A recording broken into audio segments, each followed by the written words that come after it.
Hey, peeps, what's up? Saturday afternoon, chilling. Just rolling down the street, and I thought I would get on here and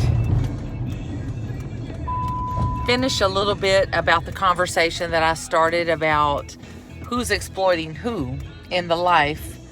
I totally believe that the direction, maybe later than sooner, the movement in the trafficking community will turn where people will see that both sides need to be healed. I don't advocate for blaming men who pick chicks up on the street. I don't advocate for blaming them for the girls' problems. I don't advocate for blaming them because the girl has a drug addiction or vulnerability. I know for my own life, when I made a decision to get out of the life in 2003, I had a responsibility to take. I had to make a decision. I couldn't just sit and point fingers and say that it was all these tricks' faults, right? Again, my story is different. Straight up renegade, very addicted to drugs. I wouldn't have been turning tricks if I wasn't trying to support a drug habit, period. So it was a means to an end.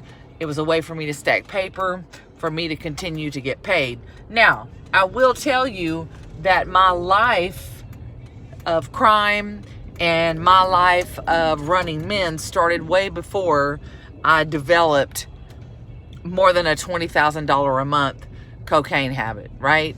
It started way before then. It started when my street name that I was given was Cadillac Red. It started when I loved the idea that I could get your man if I wanted your man. So there was a lot going on before, and all that plays into it.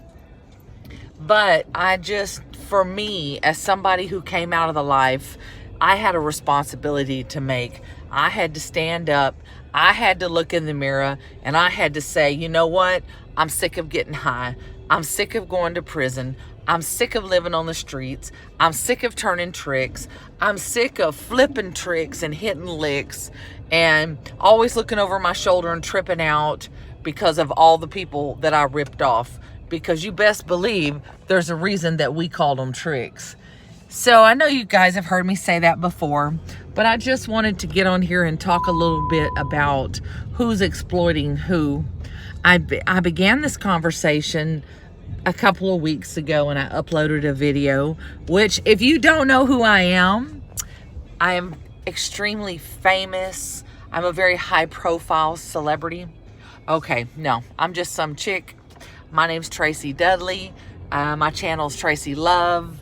I spent several years in prison and going in and out of jail and running the streets of Southeast Houston.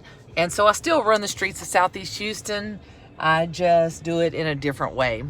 But anyway, so I've been going back into jails and prisons and working with juvies and adults and all that good stuff and chicks on the street and people that I know that I was in the life with.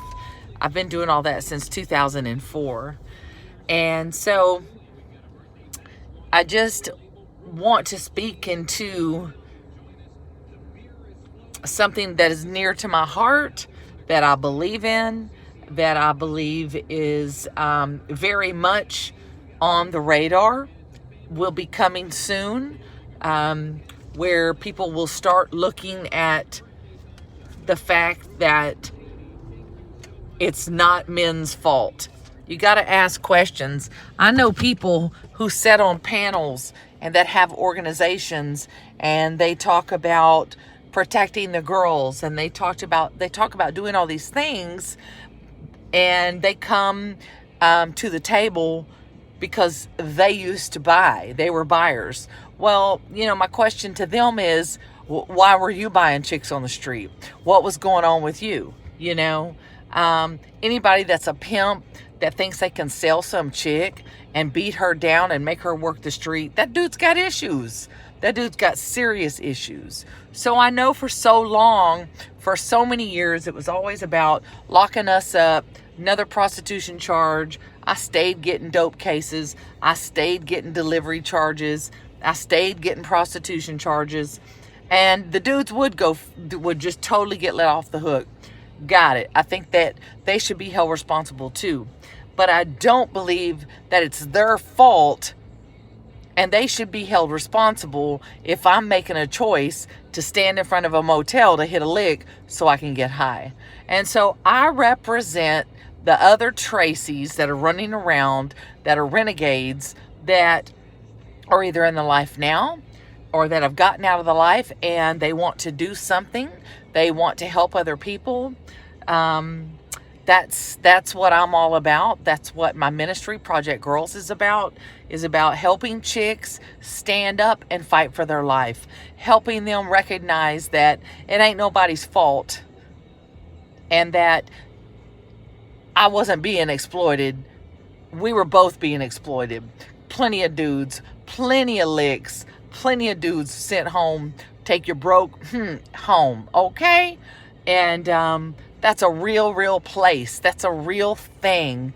And so I'm an advocate. I'm an advocate for that. So just want to continue to have conversations about that with you guys. To be honest with you, I just started this channel. I don't know if you can leave comments or not.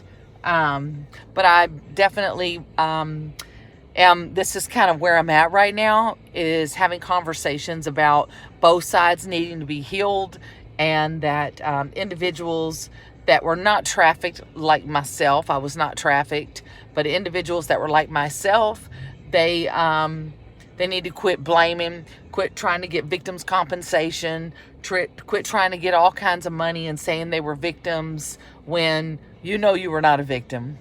I was not a victim. Was I victimized along the way? Absolutely. Had I had trauma before I got into the life? Absolutely. So that means that because a guy picked me up on the street, when I was standing on the street hoping he would pick me up, that's his fault? I don't cut for that. So I'd like to have a conversation about that. Anyway, just checking in with you guys, and I am doing some more home remodeling, and I'm excited, and I love y'all, and I'll talk to you soon.